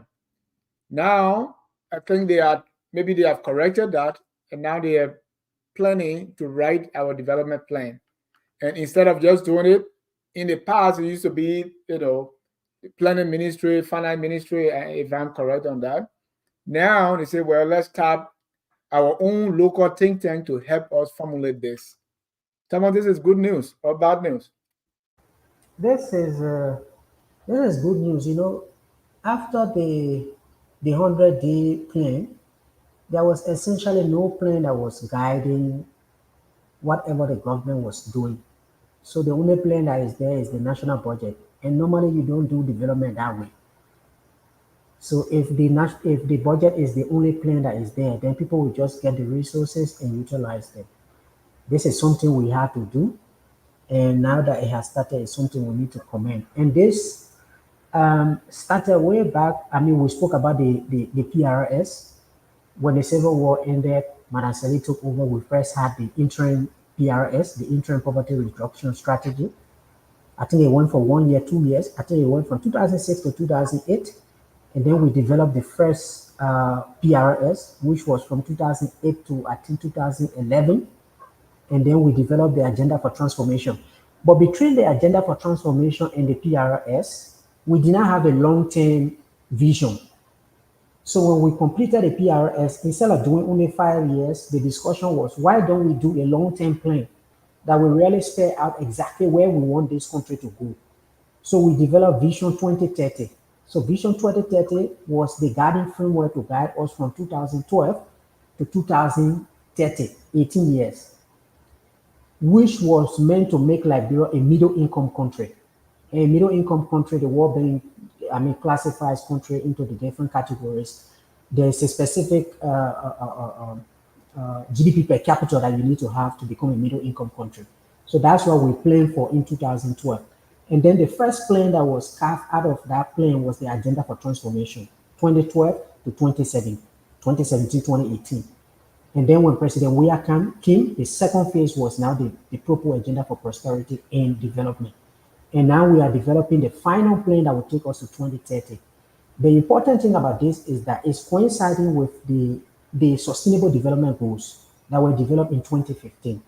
So we are really at a critical point where we'll be implementing our next national development plan, as well as pushing to see how far we can go with the Sustainable Development Goals that were ravaged or set back by COVID during the past 2020 to 2022. So this is good news. The other good news is that we have Liberian-based think tanks that are now playing a role in the development of the plan, which bring to light this issue of national ownership, because it will be like ourselves developing, rather than bringing these external consultants to develop it and give it to us, we keep it on the desk. So I think this is good news. The consultations are ongoing. I think they are in Ganta today. There was a release from the Ministry of Finance. The Swedes gave us some money, I think 400,000. There's some money in the national budget to do this. So once this is done now, all the government ministries, agencies need to feed into the implementation of the plan. So this is something very important. And I think people in the diaspora should make their voices heard as to what we want to see in the plan moving forward for the next 5 years.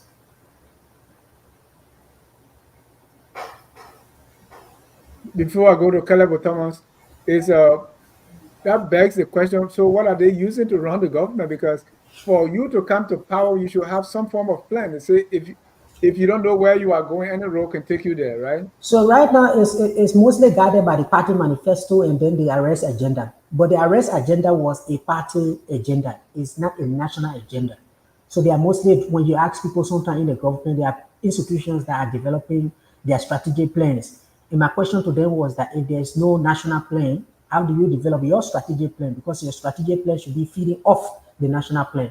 And what they say is that we have the arrest agenda, and we are developing it based on that, because even this plan, this is why they are calling it the arrest agenda for inclusive development, is building on the party manifesto and building on what is in the arrest agenda. Those 5 pillars: agriculture, rule of law, rules, tourism, and sanitation, everything is going to be in there. But at this point in time, there is no national plan that is guiding what we are doing. This is why the Ministry of Finance is making sure that by September we can have the national plan. Mr. Gonglo, good news, September, national plan? Well, Dennis, for me, I'm not excited about national plan anymore. I've lived long enough, I've been politically active in Liberia enough to not be excited about it. You know, I participated in Child State of 2024. Yeah, I think it was 2024 agenda. It was a beautiful document.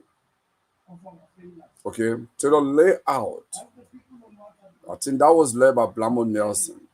Or I think, if I'm not making a mistake, Dr. James Tappe was at the Institute of Public Administration. I think they were all part of that.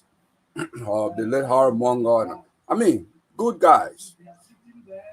It worked out. Beautiful document. What happened? It was just for public consumption.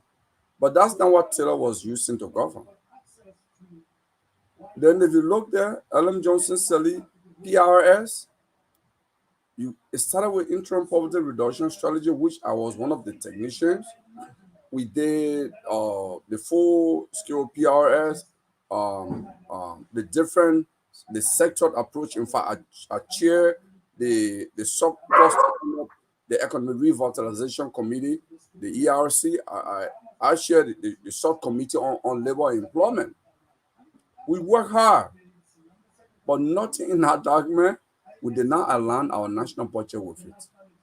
So we're looking for donors to bring that money when we're raising our own money and spending it on big vehicles, high salary, and what have you. And we wanted donors to bring in the money. So PRS failed. And when you look at the PRS report, there is one line I remember that lack of capacity was a bending constraint on the full implementation of the PRS. Under the PRS, we had a technical working group, which I was a member of also, on national capacity of strategy. That was led by the planning ministry with technical support from UNDP. I worked on that. I still have some of the report here with me. Okay? And the whole idea was saying capacity was one of the constraints on our human capacity, was a constraint on our development process.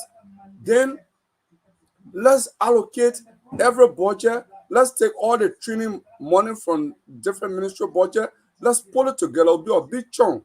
Let them have a big training program at the University of Liberia, whether it's in project management, whether it's in, let's begin to focus on those for public sector. We can bring in professors from around the world, retired professors, who we can give them reasonable compensation, and they can lead this process at the University of Liberia. And what happened?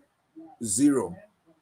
So, of course, PAPD, beautiful document. It's just political storm. Then nothing will come out of it.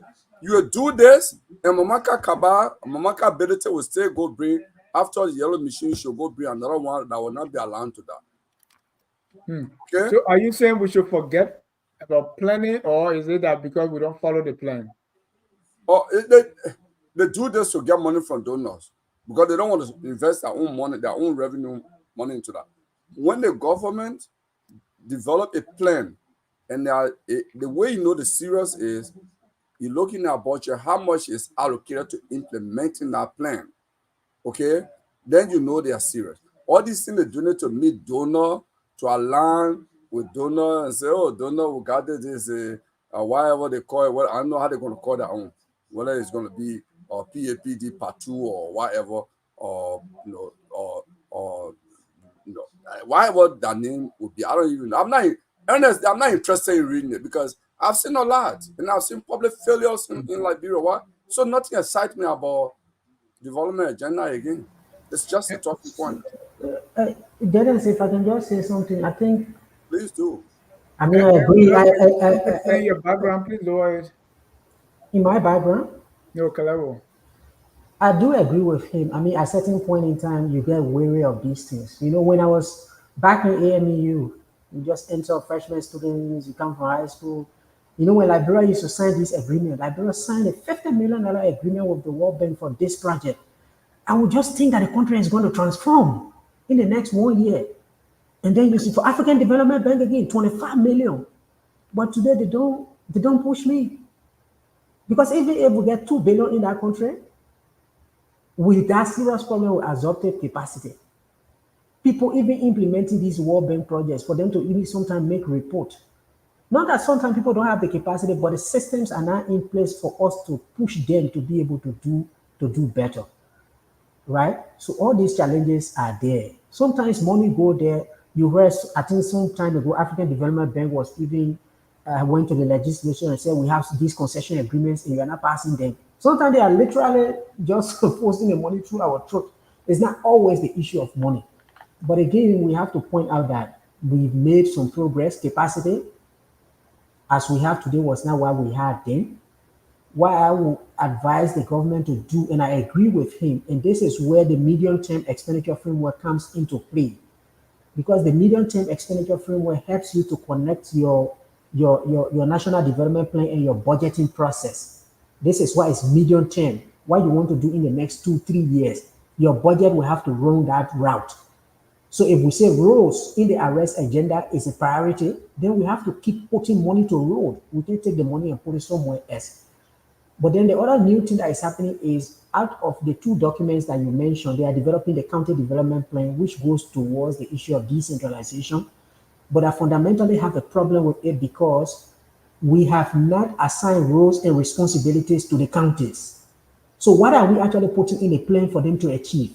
The way it happens with decentralization is that you take each of the sectors, like I keep saying on these programs, you take education and split the responsibilities of education and say, what is it specifically in the education sector that counties will do, the local governments will do? When you clarify their roles and responsibilities, then you now develop a plan for them to implement those roles and responsibilities. But we've not done that. We passed the Local Government Act, which happen to have not included that component that share the responsibilities. So even though the county development plan are a good thing, but we need to go back to clarify what the counties will do. The other thing they are developing is this public investment plan, which is very important. We'll just be taking money and dumping it into public projects in Liberia without assessing the projects, without really making sure they can give us return. I think the Ministry of Finance is trying to make sure we achieve this. So even though we have developed many and we have not done well with them, we can only call on the government to be able to do well with this. Because like you are saying, we can't move forward without a plan. At least we need to have one and force the government to be able to implement it. Thank you. You And know, oh, I Ernest, wondered if, yeah, if hold I on one start, second. Hold on, Mr. Gonglo. That we should always, I'm sometimes wondering why is it that we don't even look at the past plans? Taylor Vision 2024, PRS, PAPD, and now we are on something new. And so I'm I kind of wondering, okay, I mean, these are not bad. We always say the plan is there, but then nobody follow it. And government are supposed to be continuity. It's like really nobody cares. Besides, if we look at the first in the first few months, like we look at the yellow machine and we look at the buses, like you can tell, from just sitting away that there is nothing that is informing these kind of decisions. So it makes people, wonder what really is in a plan and if people follow it or if they are just doing it for flow show. Let me announce if you want to join the conversation, the number is on the screen 605-313-6004. The code is 791-403 pound. Calabo, you have 30 seconds and then we go to yeah, I just want to emphasize what Thomas was saying. I think Thomas have made this point many times here about, the and you local want beat it to death? No, I mean, maybe you didn't emphasize it today. All right. The local government act, when you went to the legislature, they actually water it down. They didn't pass it as recommended by the GC, right? So it leaves a lot of room to question. If you even go a county development agenda and you didn't address those core structural issues that GC recommended in the local government act, even the revenue sharing, all that stuff is not even in place yet. I mean, so you just go under LM Johnson said we went through county development agenda. They went through that, they identify, and if you look through the county development agenda, education, health, were two things that were either one or two in each of the county. It's so easy to identify, okay? But those are issues that cut across even the nation itself, and then at the local level. But how do you address it if you don't address the underlying structural issue? You have district education officer. What are the authority? What can they do? You got district health officer. What are the authority? What can they do? Okay, so those things are not clarified. So if you do it, it's just another talking point that, we have developed this, we have the county development agenda, but it's not aligned with the proposed local government act. I mean, we talk this thing over and over. Nothing is going to happen, Dennis. It's just going to result in the legislature taking more money. Even the yellow machine is talking about. Look at Nimba County experience. Nimba County actually purchased 22 road building equipment. Brand new. Not from China, from Calipeda, London. 5 years later, look at it. it became a small bank for the caucus. They now Thank have you. to approve of fuel, maintenance, and they were putting millions of dollars of buying spare parts. The money they Thank spent you. purchasing spare parts could buy a new yellow machine. Thank you. Dennis, Let's take a short break. When we come back, we'll go to our callers. We want you to go watch your fireworks. Our country, sweet country, our country, that God gave us this country. Fellow Liberian, that God gave us this country. We are calling on everyone here to come and pray for this country, Liberia. Liberia, God gave us this country. Indeed, God gave us this country. Let's bring in our callers here. Number one is Evans Morris. Evans, you're live. Go ahead, sir. Thank you, John. Can you hear me? Yes, sir. All right. Thank you, and hello to you, Mr. Coco and Thomas. Look, I think when it comes to the lawmakers, somebody like Safoko making, some statements that may seem ridiculous on the face, but there's a deeper question there. Most lawmakers are actually powerless. To be an influential lawmaker is difficult. It takes time. Somebody like a Musa Ability can go in the house and have influence right away because he's a wealthy person. So a guy like Safoko, who came on the back of the people, understand that his little voice in that house, where you have to have influence of some form of money, or perhaps have had a long tenure in the house, so he feels helpless. What his name? The Speaker of the House is not listening to him. He wants to hold his boycott government feet to the fire. It takes a lot before the Speaker is going to move. So sometimes that's the symptoms of a powerless lawmaker, and he's quite powerless because he doesn't have the money. He doesn't have. Remember when he and Akaras Group are going to beat Yeke for speaking up? Remember that? No, what I'm saying, I'm not talking about back then. I'm talking about right now. It can happen in any government when a lawmaker is powerless. They try to talk. No, what I mean is, did he have power then? Because he was going to beat up Yeke for, they say, insulting the president. He didn't have power then. Okay. The people that have power, he just latched himself onto them. You know how government works. There's a couple of people who actually have power right now. Speaker of the House and maybe the deputy have the actual power to get things done. The regular people sitting in the House, they really don't have that much power to do anything. But overall, I just want to say this. When people try to harp on seditions for criticizing this government, let's remember, Unity Party was there for 12 years. They got voted out of office after 12 years. Boycott lost to Weah.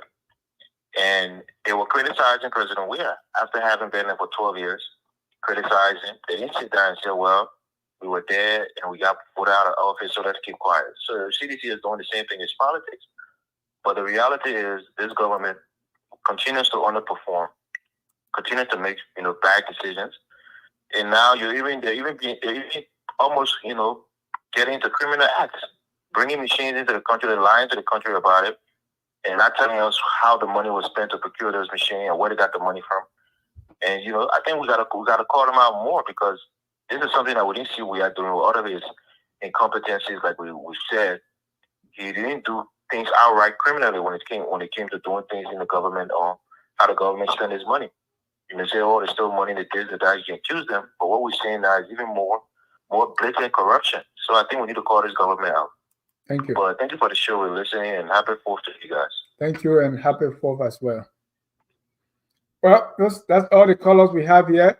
Tom, you make your point, then we go to our Tabata section. You are muted.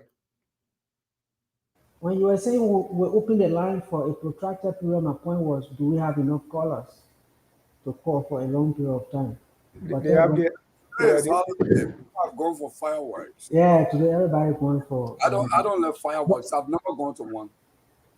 The point I wanted to make earlier is your question you asked, why don't we go back to the previous plans like Vision 2024, you know? I think there are issues that we keep having, regardless of what plan we develop, they are going to be part of it. But the country is making progress. So we cannot simply go back to that frame of Vision 2024 and get stuck in it. And this is one way you can see how Liberia is changing. Take the PRS and match it to the agenda for transformation. Even though there are broader issues, there are broader themes that cut through it, but there are some things that are prioritized and some are deprioritized. Like in the PRS, the major focus that time was to revitalize basic services. Let's just get the institutions working again. Let's put paracetamol in the clinic and all of that. Today, for instance, we are faced with climate change. This plan has to focus on climate change. You see how Moreover is And the taking. paracetamol is gone. No, the paracetamol at least now the clinics are there. They are trying now to put solar in all these health centers. So we now have this problem with electricity going. So I'm saying we are making progress. In that progress, you can see through the lenses of the National Development Plan. What are we prioritizing moving forward? So we cannot simply get stuck into the framework. Not stop, but you kind of pick things out of there. You know, Because definitely when they do it, they have to go back to the PADP, the report that was done on it. They have to go through it, um, and all of that. I agree to the point that our colleague made, and you could hear that from Evans. You could hear that from the lawmaker from Bone County. Can you imagine? Even the budget of the House, there are some lawmakers that don't see it. They don't make report to them. They only come and verbally say to them, "This is what we are going to do." They don't see it. And what the other thing I don't agree to him that Weah was not doing that. Under Weah, 7 lawmakers attempted to pass the national budget. 7 of them. They went to session and said we're passing on Tuesday. When the police left, they went back to session. They wanted to pass the national budget. So some of these things do have happen. But I agree with him. Some lawmakers are so powerless. They are in that place. They don't even see the budget. They don't know what happening in there. They just go to session and go back collect home. their money and go home. Well, gentlemen, thank Wait, you. did that bill, no, it's true. That, that Exclusion takes is that takes involved at the legislature. Yeah. that takes us to our Tabata of the week. Tom, you have your Tabata pre-plan. No, I we already discussed that Tabata. There was a Koji talking about family, people own plantation, and all of that. At least the civil servants now they can carry a salary in not changing that before. You are looking at exchange rate. Today it go up, tomorrow it go down. Today it go up, tomorrow it go down. Their major issue is that the new government said they were going to increase civil servant salary. Why did you do it? Why didn't you increase it for the past 6 years? When did you increase civil servant salary? So to me, that whole press conference is Tabata. Mr. Gonglo. Well, my Tabata would be a much publicized donation or contribution to the revenue by the National Port Authority manager. It's well established, it's known that the LRA boss at a cabinet meeting threatened to garnish the accounts of state SOEs that since January they have made no contribution to the revenue portion. They have not made a contribution.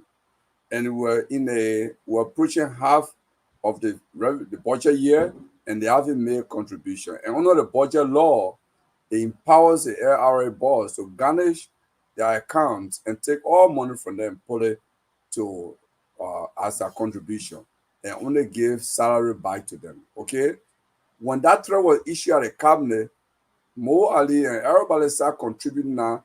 Instead of saying we are compliant because of the threat, they say, "Oh, this is the first time we're doing it. It has never happened," and it didn't make sense. It's just utter nonsense. They were trying to buy public sentiment, but they have a hammer hanging over their neck that I'm going to chop your neck here if you don't do this. And they have to rush and start making a contribution.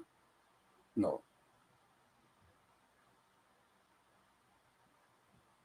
Maybe we will come to a point of review these SOEs and see whether we still need some of them or we have to collapse some of them, merge some of them, and see if you are there to to bring in revenue and you are not, maybe it's time to look at it carefully and see why you are not bringing in revenue.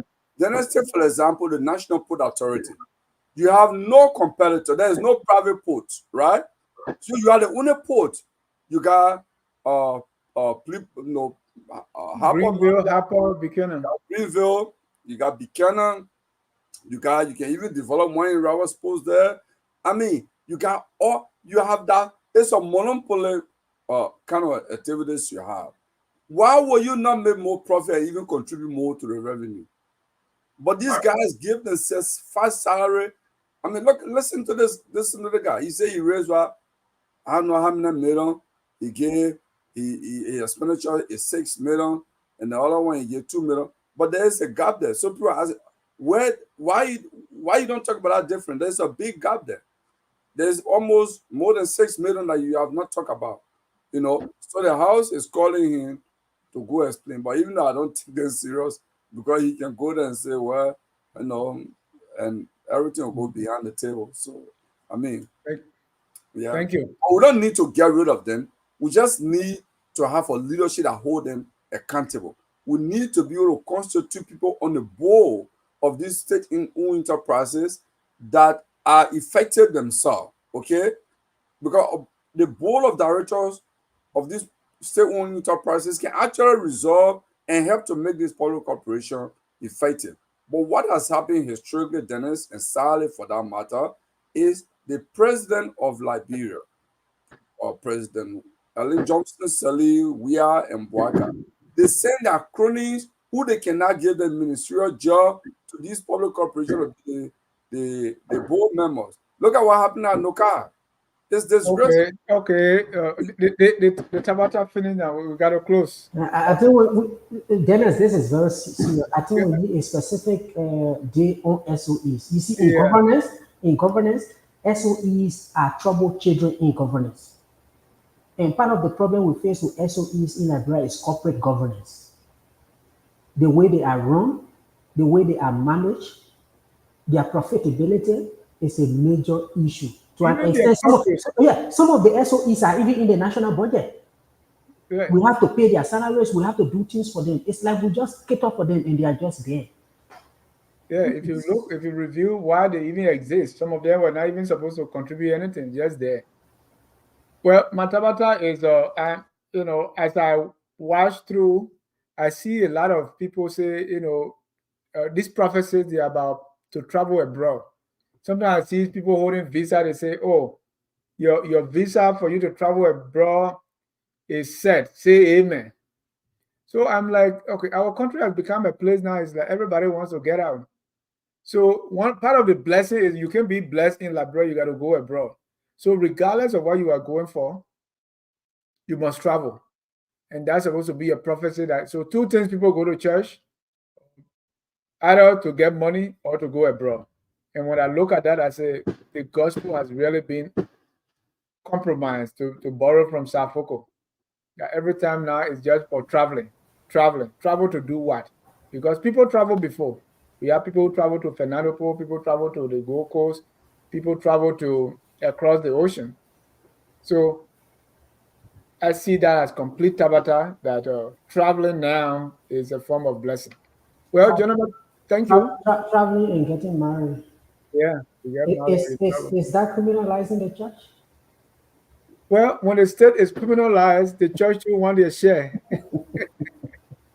Oh yeah, they give $10,000 to a father church. I don't know. I mean, Thomas, how do you look at government taking that money and giving it to a church? Is that okay on our public sector laws? Well, let's conclude. Let's conclude, Mr. Gongo. 1 minute each. Let's tie the knots. All the issues we discussed in light of the criminalization of the states. I want you to close on that. Well, because we always say, what do we do? Who really should lead the effort? The lawmakers? Is it the executive? The people? Action? So looking at everything that we've gone through now, are we closer to decriminalizing the state, or are we getting farther and farther away? Oh no, Dennis. In closing, I will say this. you know, increasingly, like I said earlier on the show, every group of legislators that got elected, they increase their salary, and they say it's a law. I'm entitled to that. They increase their salary, they increase their benefits, and they increase a whole lot of stuff, and they say it's a law. So what they're using power to take money from the rest of us and make majority of us poor, and they say it's a law because the budget is a law, it's an act, okay, it's a statute, so they use that. So increasing, I would say, the state is being criminalized, and they are succeeding with that because we have a corrupt and weak judiciary, and that's why they're succeeding. Because, for example, I listen to Sienna Yo, whom I used to have a lot of respect for. I believe I still do, because we were all in civil society movement at some point. And she was talking about a retreat, I believe in Ghana or so. Or the judiciary, they just gave her, I think, 22 million or 20 million, and Chief Justice don't talk like that. And she was arguing about co-equal and what have you. If that's what you want, the Supreme Court should issue an opinion on the budget. If the thing is unfair, because the budget is a law, you are the justice, issue an opinion and strike that whole thing into pieces. It will not work. Then they will come crumbling and treat the judiciary fair. But she was there complaining. That shows how, because the judiciary itself has lost moral ground to act because they themselves are very corrupt. So what we need actually is a strong leader in the executive mansion with courage that would not be easily influenced by his wife, let alone the chief of staff in the office. You come with an agenda to transform the state and transform the state. Because there are things that are done in this country that if we do in Liberia, I think it will work. For example, I like to see a situation where the president would say, I don't agree with the legislature taking $17,000 for gasoline and having $45,000 car. I will not sign that budget. And you go to Buchanan and say, people in Buchanan, I want to do this. The government wants to put this. But your senator is taking $17,000 for fuel, is taking this much, and I say, I'm not signing the budget. And she's doing this. And I want people to call Yombi and talk to Yombi to reduce this. Yombi will get so many calls, and people may demonstrate, and they will change. I believe Yombi will change. So if we have a president that is really like is doing in the U.S.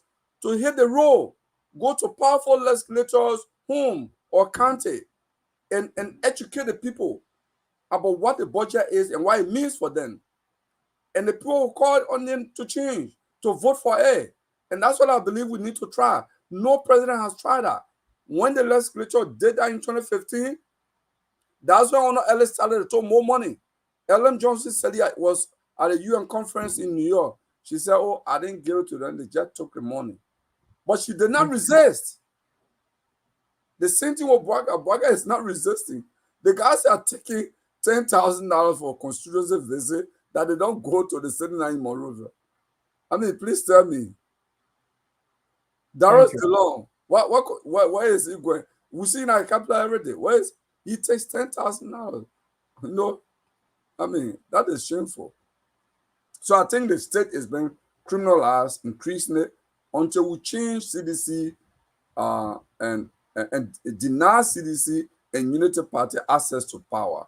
I thought you said so the president should take the lead, because when you deny them the power, somebody getting there, if the fundamental things are not changed, they will do the same thing. No. So I'm saying, for example, we have not tried this argument. We have not tried this approach where you have a strong world president in the executive mansion that has an agenda that say, look, I'm cutting down my salary, and you can check.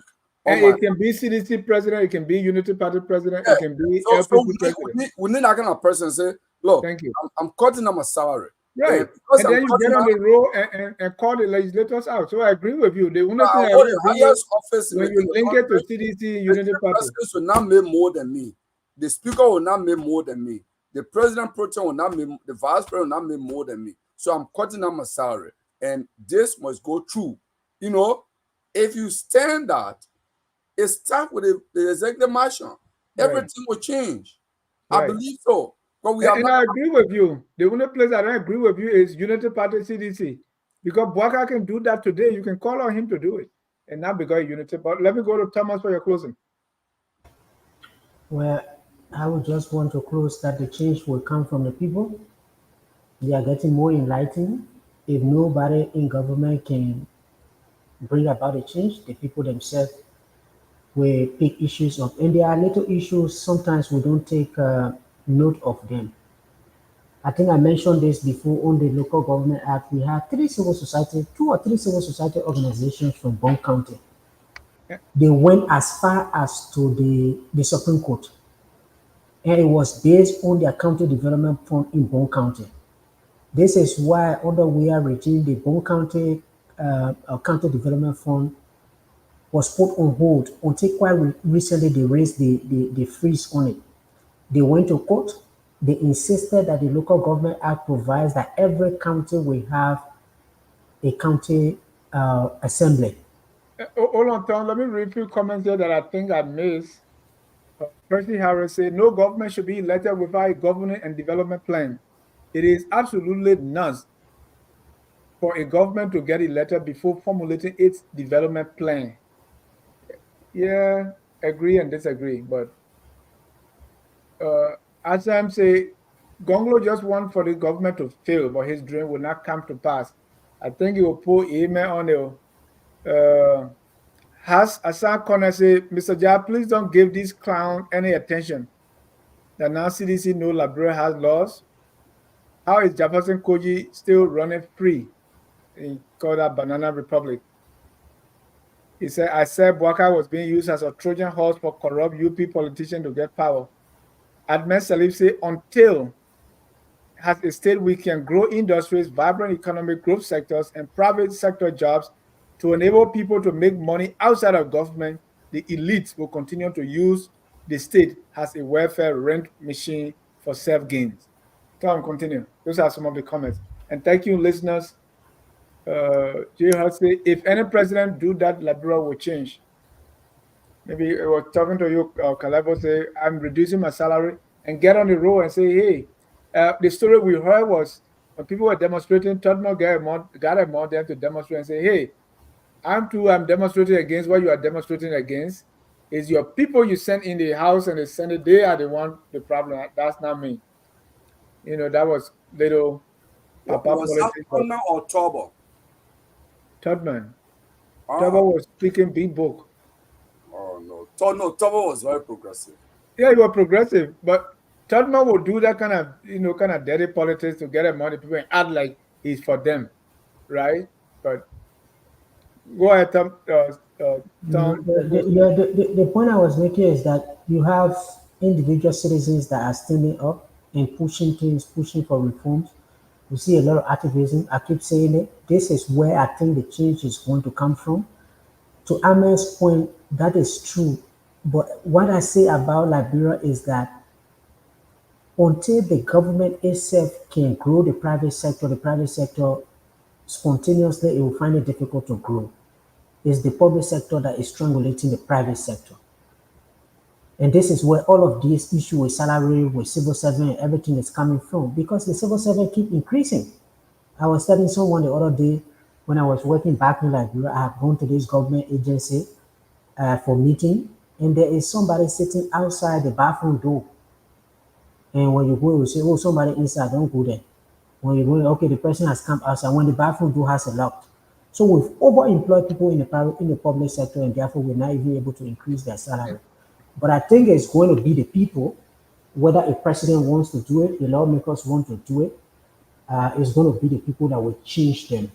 And I agree to that point. We need to grow the economy. This is what I keep saying, even on the issue with taxes. When you grow the economy, taxes will come, development will come. But it was a good show. Whether we implement the National Development Plan or not, I think we need it. It keeps us looking at it to see how we can move forward. My only last point I can make on that is that when the national development plan is developed, let the ministry make sure that every ministry, agency, and commission can develop a strategic plan that will define their linkage to the national plan. And then every money that they give to them should be going towards implementing that plan. Because there's this tendency in Liberia, once you develop the plan, people take cake and just use it to sing song. Every little thing they do, even when they sweeping, they will say, oh, we are doing it for the arrest agenda. But there is no clear path between what they are doing to the national development plan. But it was a good show. Let's not get discouraged. Gradually, Liberia will change. Maybe not in our lifetime, but our children will enjoy a better country. Thank you. Thank you. Thank you. And I want to thank you guys for coming, including that. Let me make one announcement. Those who are listening, I know today holiday, many people not listening. At my bike here, you see the picture of the pig. I have 220 pigs on my land in Mount Bagley, right in Monrovia. If you live in the U.S. and you're going back home for a break and you want to have a little party for your family, you can buy a pig from me. If you go to Kulaka on Facebook, you'll find our number. We sell pigs. We sell piglets. If you want to raise pig, just contact us. We can sell you up to 150 piglets. So I'm a pig farmer. That's what I do. Thank you. That background you were struggling with, right? On that note, whether you eat pig or you eat pork, or you follow the Levitical law, we are all Liberians. What we need to do is to do our very best to make our country the glorious land of liberty. Have a good night, happy 4th, and God bless you as we close with a song that says, we are all Liberians. We are Liberians. Liberia is our home.